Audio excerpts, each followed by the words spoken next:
तो ये बात है, बोल बम झलुक जात हो ना तो कांवरिया मन के साधना न्यारी साधना है रे भाई। कांवर साधना है न्यारी, कांवर शिव को बहुत प्यारी। तक कंवरिया बन के जात हो तो बने साधन करके जा, है नहीं दिखौटी काम नहीं करना।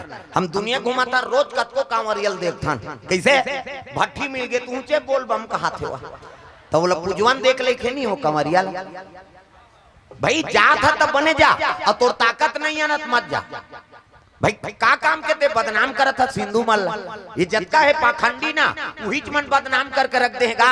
दूसरा मन हंसते हमर हिंदू मल, वह बड़ भारी वहां सावन माना थे, अब देख बे भट्टी में लाइन लगा है, ये मल पुजवन देख लेखे नहीं। सुंदर भगवान के परब है सावन महीना उत्तम मास, 12 महीना में ये सावन मास और शिव जी परम हाँ उत्तम महीना है। 12 महीना पूजा करते।